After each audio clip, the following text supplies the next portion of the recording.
Radio Rahim here for Cassius X. I am joined by the director, Muta'Ali Muhammad, whom I really have to just start off by saying I was really impressed with having looked at your filmography and being introduced to the other work that you've done leading up to Cassius X becoming Muhammad Ali. It really is a vast and in-depth work. The Ali story, the first thing that struck me when I was introduced to this project was, another Muhammad Ali story. How many have we heard?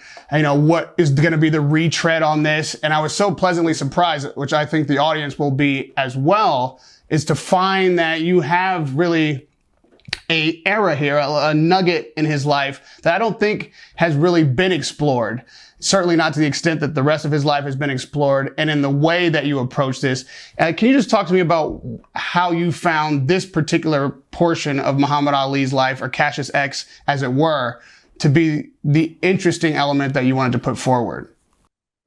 Well, thank you for that introduction. I'm really glad to be speaking with you. I'm excited about Cassius X, and I guess I would say originally, I was a little hesitant, but once I read Stuart's book, Cassius X, I saw that he was approaching a sliver of Muhammad Ali's life in a different way.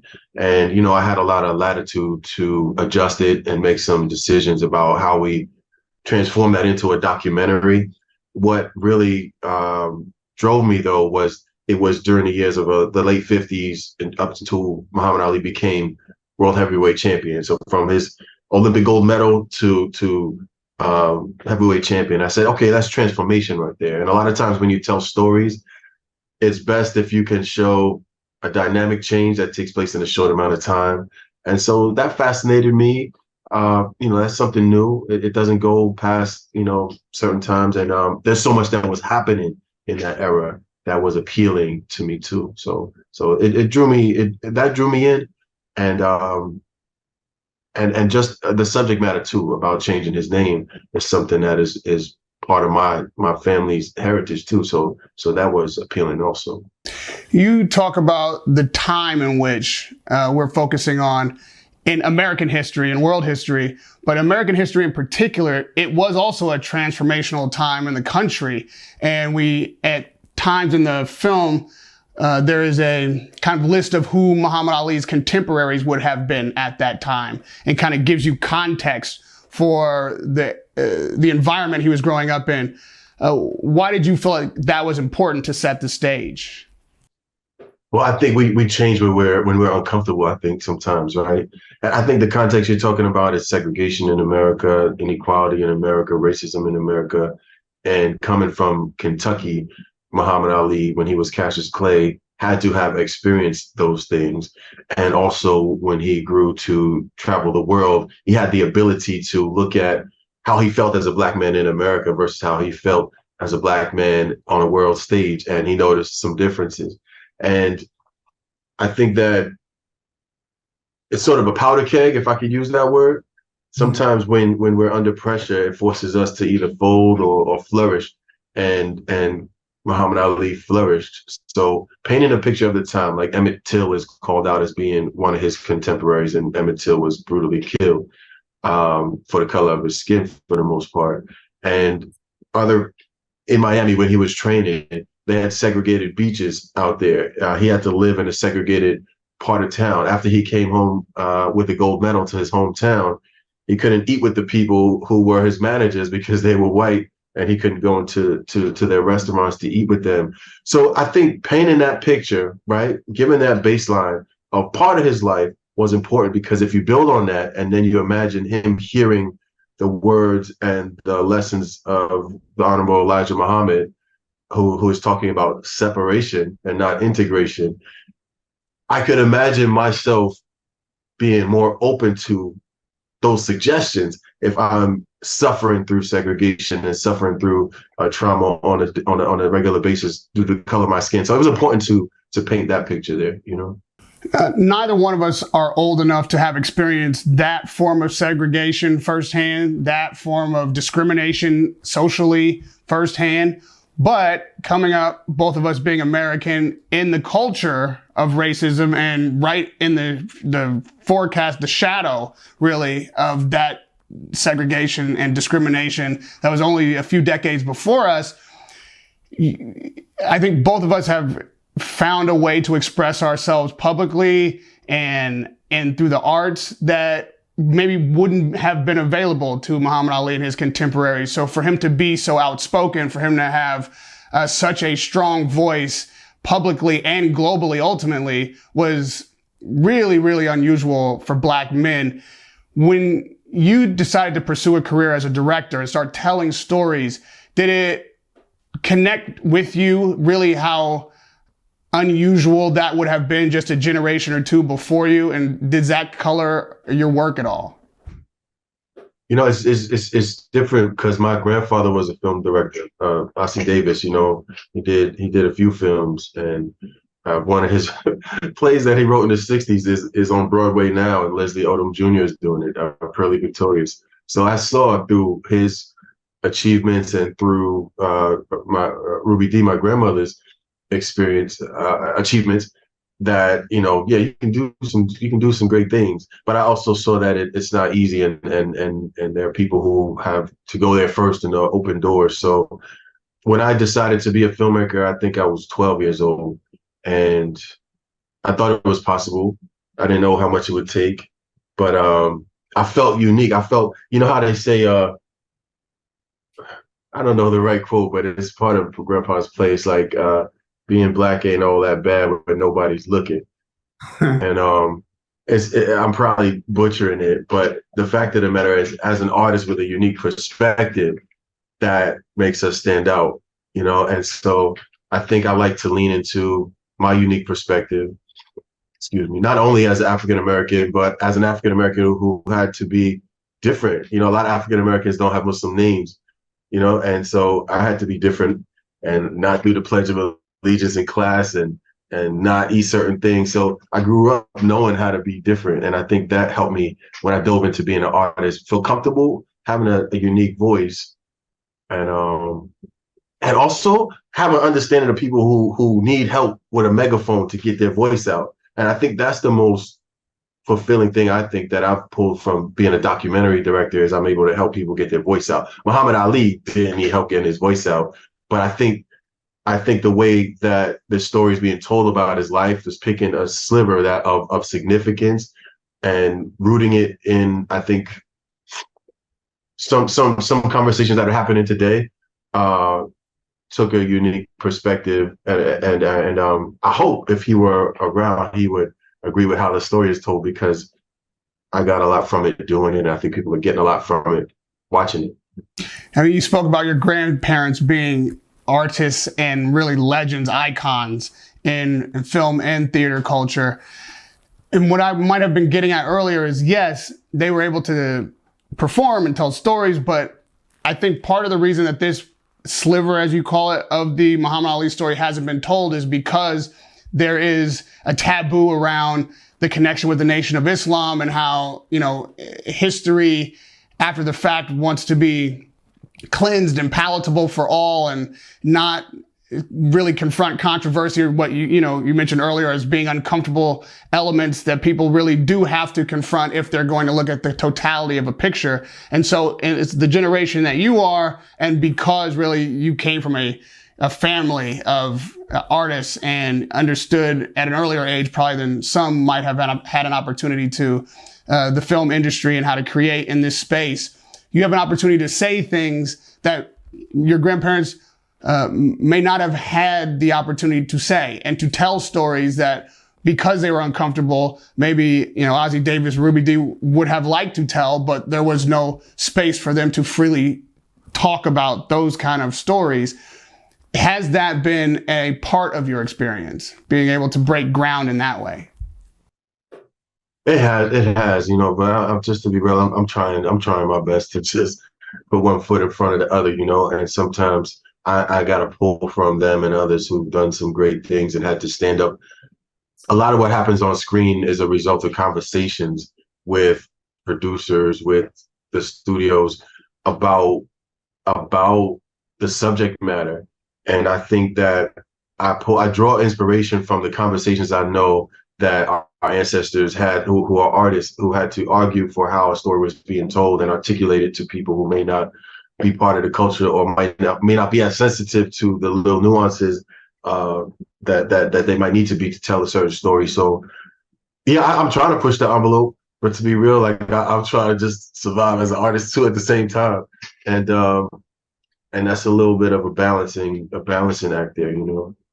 But I think I answered the question. I'm not sure, but yeah, I'm doing my best. No, you absolutely did. And Ali being a part of your name, and the fact that Muta'Ali, Muhammad, is certainly not of American origin or have a slave descendant context on it, then you understand what it is to have a name that is unusual in this or in that country in America, but then also to insist on being accepted and identified in the way that you recognize your heritage and connect back to your name being a statement of that.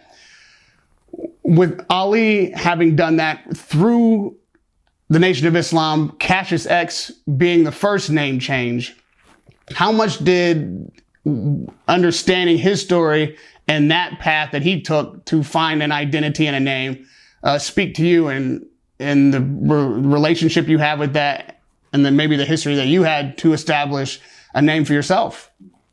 Well, the part of the story where Cassius Clay is making the transition to Cassius X and then to Muhammad Ali, it in some way makes me think I'm knowing more about my father, because he's who shed his slave name prior to having a family. And, you know, I asked him as a child what motivated him to do that. And I got that answer. And I got a perspective from it, the way a child could kind of interpret it. But as an adult, there's similarities. Muhammad Ali is not the only person who was inspired by the Nation of Islam, right? You know, and so the personal side of it was important to me. And I don't know. Let me try to. It's sort of. I love to know. Some people don't communicate well, right? And so when we're trying to learn and evolve generationally, sometimes it helps when you could tell a story that articulates to some degree what was happening generationally with African American men in a certain era.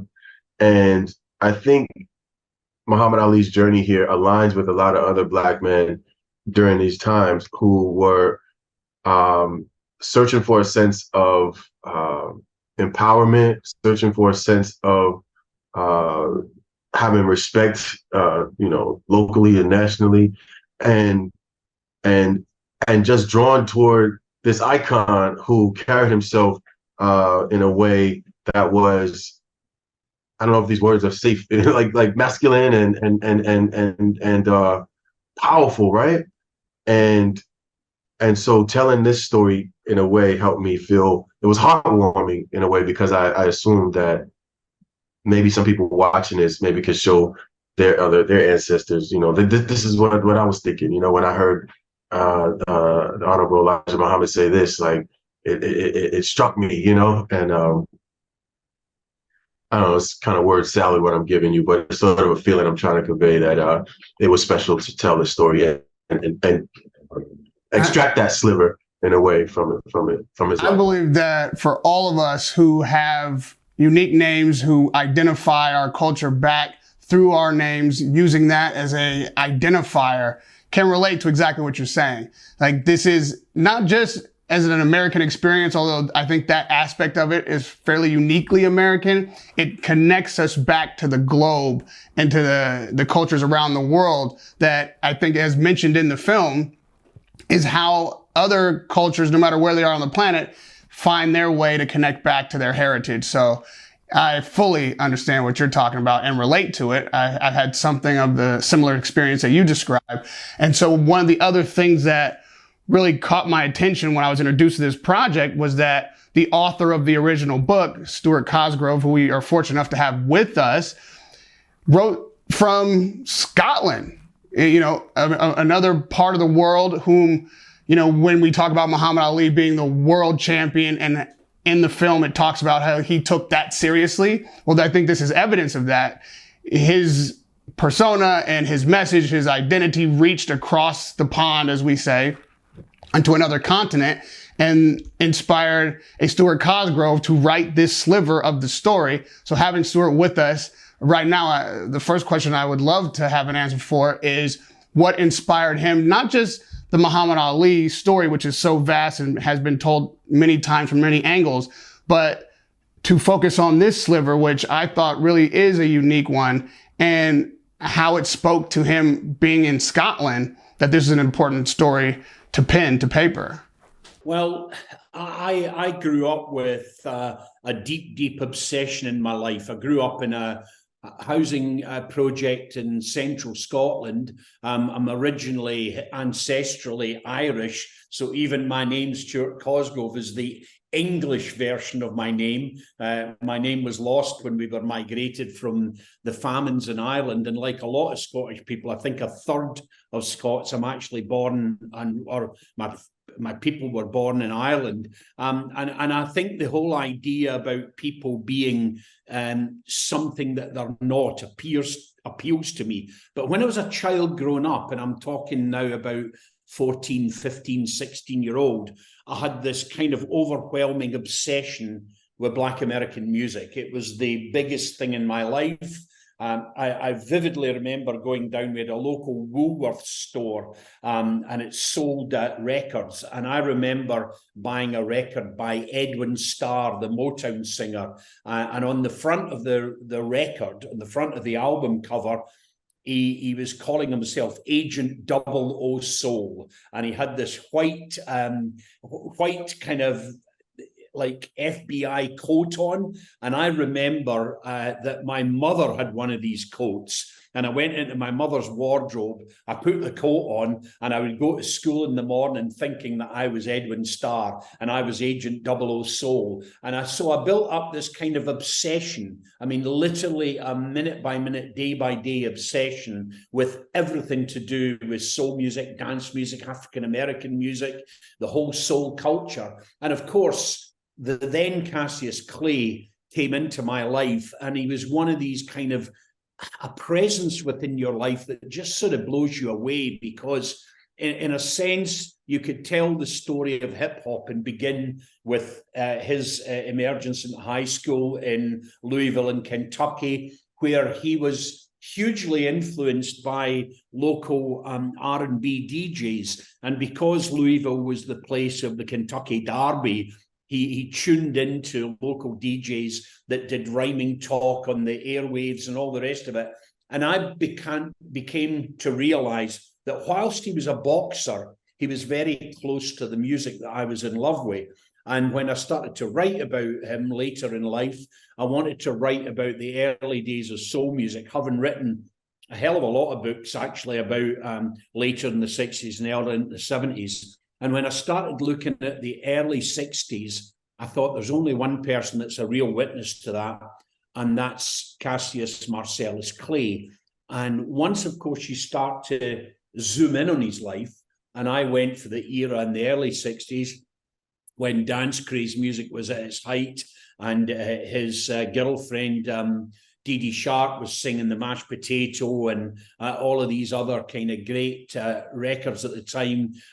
Sonny Liston was more interested in James Brown's Night Train, but all of these kind of dance records were kind of in the charts, and I was utterly obsessed with them. I mean, I've kept books to this day, notebooks when I was a child, writing them out and what label they were on and what I knew about them, who the producers were. It was a complete obsession. And then as I started to research, I realized that this man was not only the greatest boxer of his era, arguably of all time, he was also a witness to a remarkable period in the evolution of African-American popular culture, and that coincided with the early days of the civil rights movement, and then with Nation of Islam and his conversion to his faith. So it had so much richness going on. I was obsessed with it and remain obsessed with it till this day. Well, Muhammad Ali's story seems to be one of uniquely, as you say, African-American culture, especially in a time in America that was so rife with social and really government enforced segregation and discrimination. I wonder how he was received or perceived maybe in the United Kingdom, in Scotland and Ireland. What was Well, one of the things that was interesting was that it was the very beginning of the international televising of big boxing games. They were played out live in the UK on satellite, so you could actually see the big fights. So you could see Liston fighting Patterson, and and then Muhammad Ali or Cassius Clay, as he was then, coming into the fray. And so he was regularly on our national TV. He befriended a kind of strange friendship that he befriended with a guy called Harry Carpenter, who was a BBC sports broadcaster. And that meant that we got Cassius live in Britain. And it was like this force of nature came into your home, and I was just thinking, this has got to be the greatest thing of all time. And of course, I was backing him through all of that. Now, I have to say, by the time I got older in life and I became more political, the idea that this young man stood up to the might of the American media and military and refused the draft to Vietnam. I mean, there can't be too many other stories in modern sport that have got that level of kind of, I guess maybe taking the knee and that moment as well, refusing to stand for the national anthem. Maybe you could argue that was a moment. But when Cassius refused the draft and refused to fight in Vietnam, that was a remarkable statement by a young man. And he probably would never have done that had he not joined the Nation of Islam. I think he would have been talked out of it by his parents, his schooling, and maybe they would have done a deal with the army to let him go as a hero, a bit like Elvis, to a job that wasn't going to put him in any danger, and they could have used him as a propaganda tool. But he refused all of that and stuck by his belief that he was a conscientious objector. And it made him deeply, deeply unpopular in mainstream America. But what a proud thing to do. And what now, when you look back at the kind of way that Vietnam is now viewed as being this war that was that had much kind of many challenges around it, and was not just a heroic war, but a war that was declared on people that didn't necessarily need the blanket bombing that they were exposed to. I just thought he was a really, really strong young man. Great.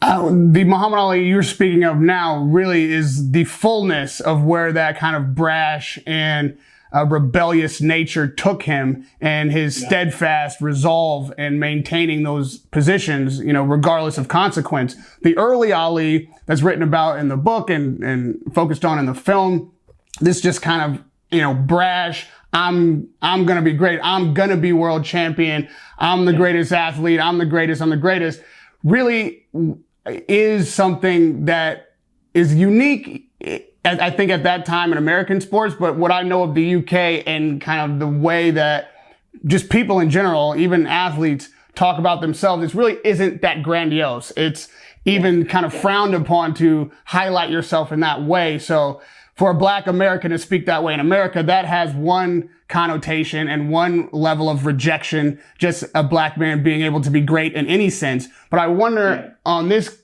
continent, being that I, at this time right now, am in the United Kingdom, how someone talking so grandiose about themselves and proclaiming greatness before they had actually accomplished anything in the sport was received.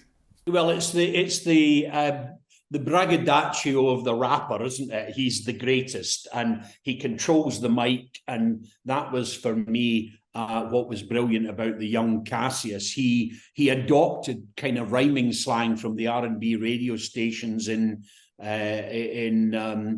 Louisville, where he grew up.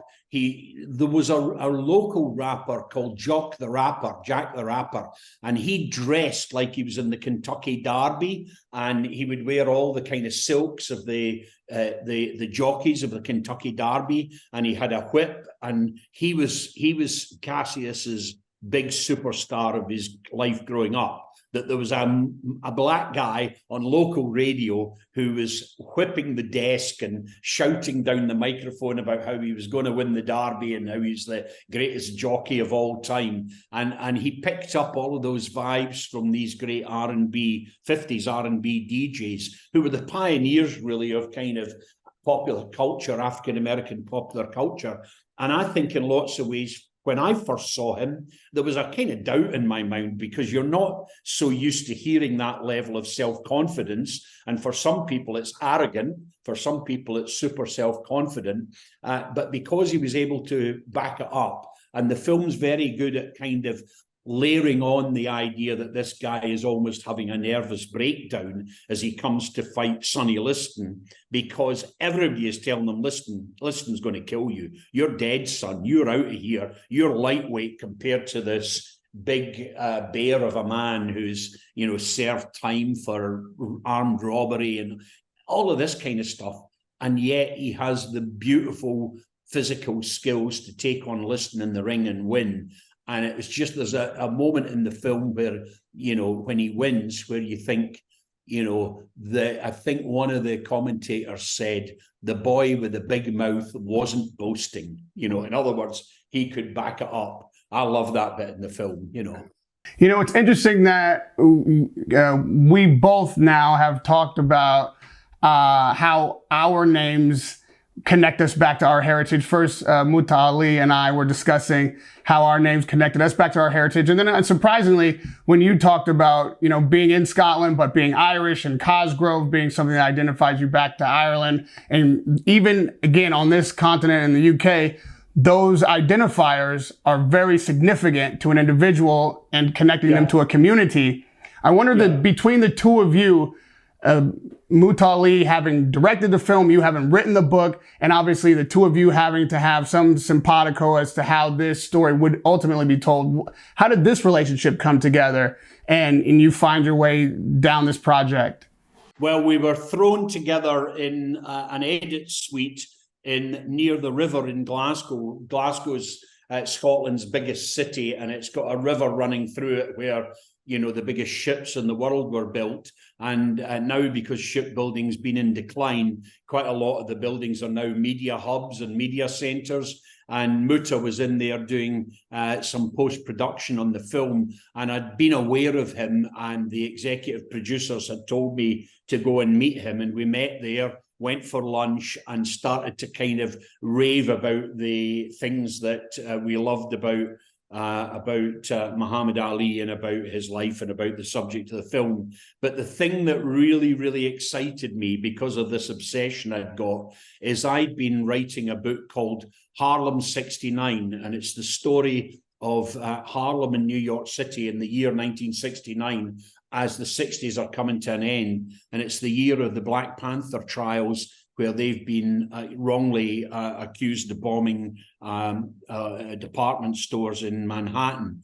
And as I was reading the book, I became very aware of the eulogies that had been spoken at the funeral of Malcolm X. And I came to realize in the conversation with Muta that his grandfather and his grandmother had not only been at the funeral, his grandfather had been the person that had given the eulogy to the great Black Prince that was Malcolm X. And that to me felt like being in the company of royalty. That's what it felt like on that day. I even paid for the lunch.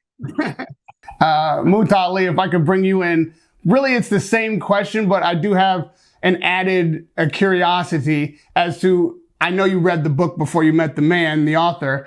Were you surprised or taken aback that the author, was coming out of Scotland, and then because of the connection to the story and Islam and your understanding of the nation and, all things American around Muhammad Ali, especially at this time, the insight that Stuart was able to bring, did it immediately gel with you? Did you feel like there was more you needed to flesh out or contextualize having a more firsthand experience in America? Well, you know, I enjoyed the book, and the book has a lot of layers in it. You know, including the music, including the growth of media. I don't even know at the same time that those satellites going up for the first time in the U.S. I think, Stuart, the way that you were able to incorporate a lot of different aspects of what was happening in the world was fascinating to me. And it was, I think Cassius X, the book, was the first full book that I read on Muhammad Ali. So to me, I wasn't like comparing it to anything, you know, from my generation. I didn't see Muhammad Ali fights or anything like that, you know, but I knew of him mostly as for his courage and his activism and his I guess his persona. And so after reading the book, you know, and speaking with Stuart, you know, as you could probably tell through this conversation, Stuart's great. I'm really happy to be in a position where we've done this project together. And I think we trusted each other to transform the text into a documentary. And it was a little bit of a dance, because usually there's more in a book that you could put in 90 minutes of a film. So, you know, I had to distill it down to things that I felt would resonate with an audience, resonate with me, and also try to, certain themes I personally were drawn to, try to keep those going. And I felt certainly a sense of responsibility, which I think is critically important, or at least certainly important when you're creating art about real people. So you know, Ambassador Atala Shabazz is in the documentary, right? And she's someone who I've known since I was a kid, and so I didn't want to create anything that she wouldn't be proud of, you know. And I think that sort of motivation was partly a factor in how much we paid attention to getting this thing right and getting the right cast of characters there and making sure that we told the story in a way that was respectful and appreciative of this part of Muhammad Ali's life. Part of the origin story, I think, that will strike people was the Kentucky group. Very, very few stories talk about that element of his career, or the origin of really what they called a protective group from the underworld, underbelly of boxing, which still exists to this day, but was rampant at that time. And there's a question asked, and I think by Jim Lampley in the film, as to how you might metabolize what that group was doing. Do you have an opinion on like the Kentucky group? Were they protectors, or is that kind of like old hat, hey, this is just one of our horses kind of mentality from these guys? How do you see their role in the early stage of Muhammad Ali's whole life and career? I'll start with you, Muta'Ali. Well, going to Louisville and speaking with people there, Black people there, other people there, I didn't get the sense that they looked at that group in a negative way. But there may be something deeper than that I didn't pick up face to face with everyone. I do know at that time you did need protection. So, you know, I don't think that it was something that was forced upon Muhammad Ali, but I think, Stuart, your knowledge base there might be most helpful for this type of question. You know? Well, one of the comparisons that's worth making is about the artists that were signed to Motown in the 60s, where there was always a dispute as to whether they were well funded, whether they were well looked after. And it tended to be quite a kind of paternal thing. So they were given, you know, a weekly wage, and they were given a kind of part of their the rights to their songs if they'd written them, and when they were on tour they were well looked after in the hotels they were going into. And there was an element of that with the Kentucky, the Louisville sponsoring group. But the key thing here, and why it becomes, I think, so parallel to the evolution and development of hip hop, is that in a way, when he broke with the group and Nation of Islam became his kind of protective core, this was after the meetings he'd had with Sam Cooke and Jim Brown and all of these people. The big debate that they had was about ownership. You know, that hip hop concept of being paid in full? This was the kind of idea that Ali was taking over not only the wage he was getting from the Kentucky group, not just the paternalism of being looked after and his flights booked. He was moving into ownership of his identity, his reputation, the purse, the fight purses that he was increasingly fighting for.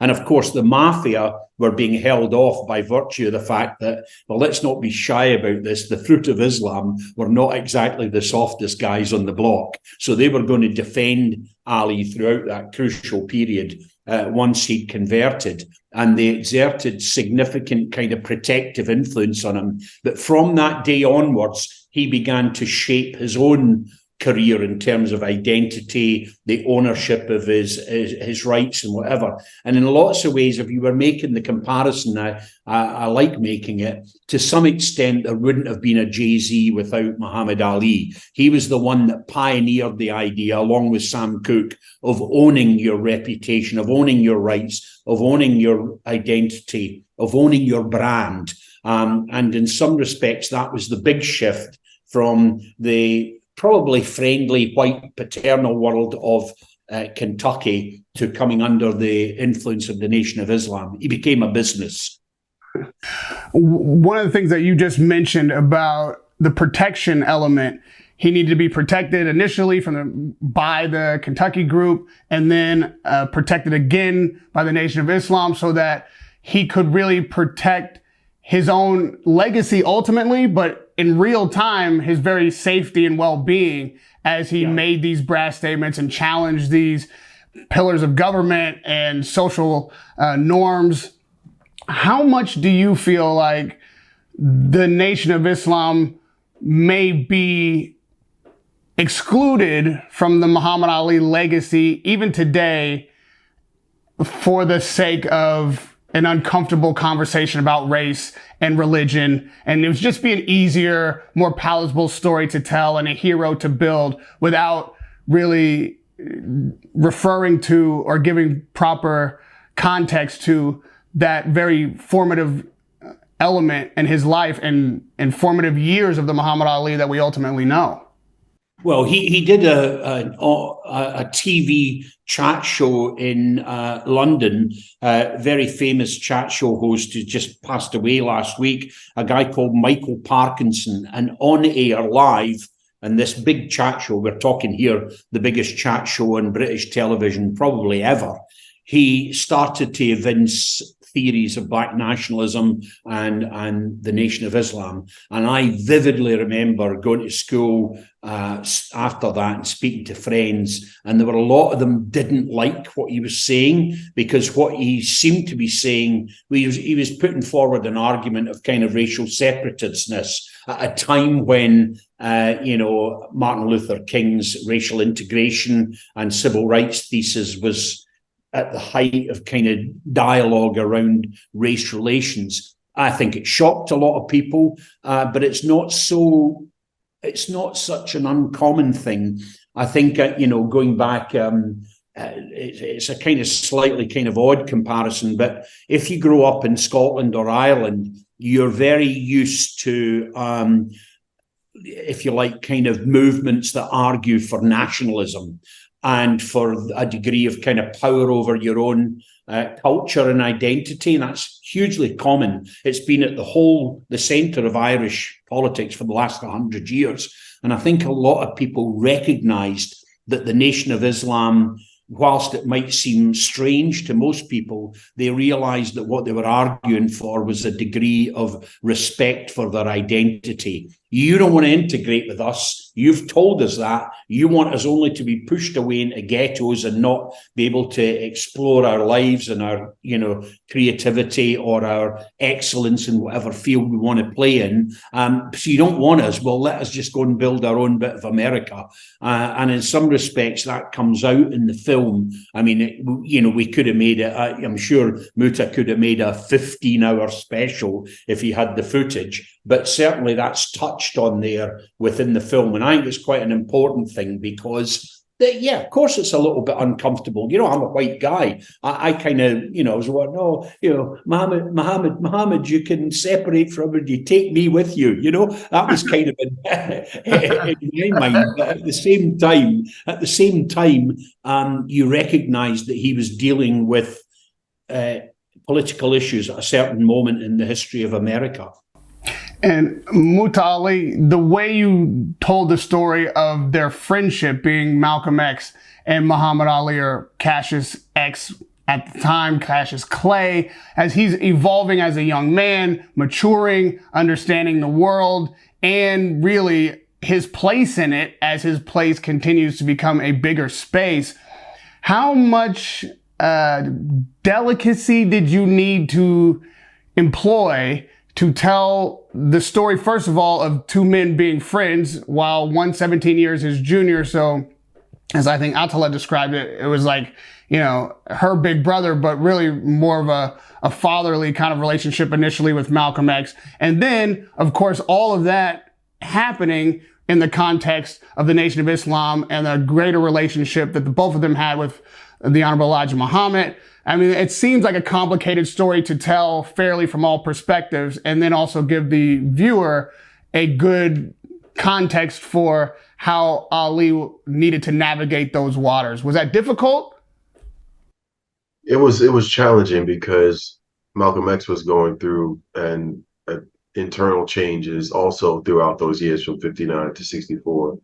And his eyes were being open to different things within the Nation of Islam that he had strong feelings about, and conflicts led to shifts that not only changed Malcolm X's ability to reach the public in a way that he did in the late 50s. It also put him in a position where he was in some way between the Honorable Elijah Muhammad and Muhammad Ali. While you also have international geopolitical factors that are happening during these years too, that are relevant to the story, And so when you see Muhammad Ali and Malcolm X at the UN near the end and meeting politicians, it's different. It's different than the young boy at the Olympics who's not exactly sure where he got his name.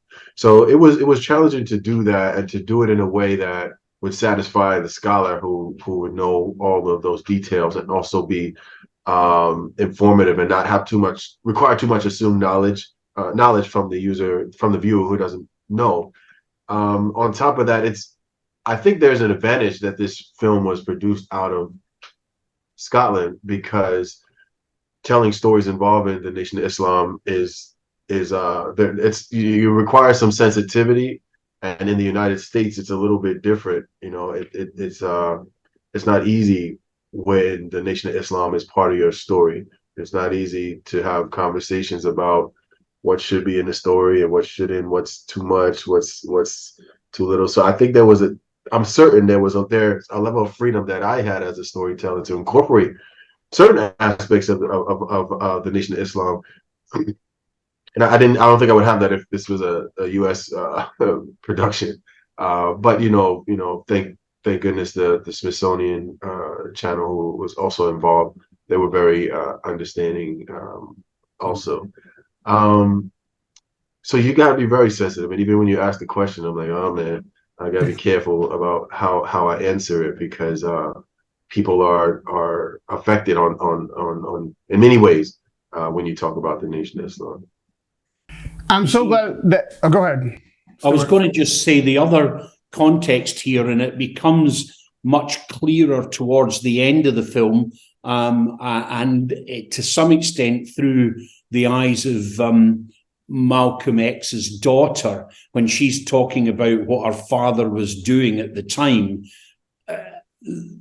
conventional history or African-American history has focused on the break between Malcolm X and the Nation of Islam, and who was part of the assassination squad that killed him. That's been the kind of main focus. But she raises a very different thing, which resonates hugely if you've grown up in Britain, which is it was a period of time, 63, 64, 65, when many former colonies of Britain in Africa were stretching out for their independence. And it was the anti-colonial period.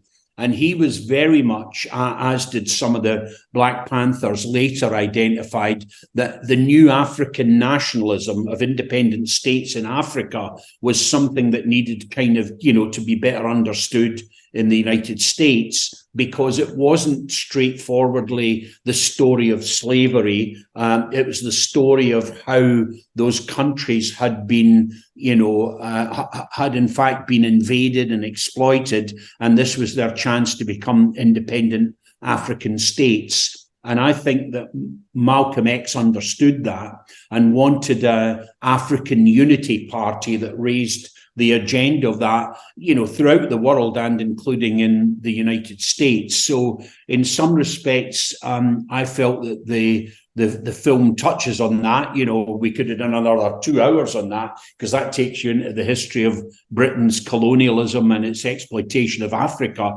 But it's a very different story than the Nation of Islam pure story, I'm glad that you mentioned that, Stuart, because where I was going with Muta'Ali's comments about the UN, both of these points converge in the exact same thing that I thought really brought the film full circle for me. And we all know kind of what happened after that UN moment. And of course, what Muhammad Ali became to the world. But in that moment, it was such a crucial time. And a lot of people, as you say, Stuart, like to focus on the break between Malcolm X and the Nation, and then Ali and Malcolm X and that whole kind of triangle. But in reality, I felt that in that particular moment at the UN, it kind of all came together. To your point, these things were happening in Africa, and colonialism and Africans finding their identity and independence. Cassius arrives at the UN as Cassius X. And then the name Muhammad Ali is bestowed upon him as Malcolm X is introducing him internationally back to his roots and heritage, and introducing him really as a world champion.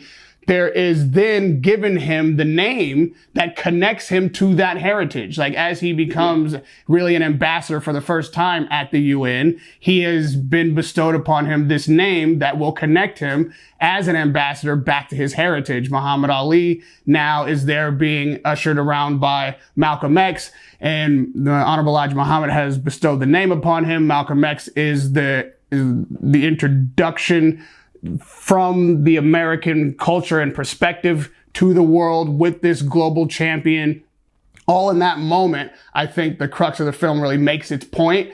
And for those of us who understand what happened after that, and subsequently the impact that Muhammad Ali then had on the world and still has to this day, as evidence of this incredible film that is now going to be released in the UK and around the world for all to see, I felt like that was really a great moment to see how all of these things, no matter where the divisions lied, were able to come together and prove the point that really, what's in a name? What's in that heritage? What's in that moment?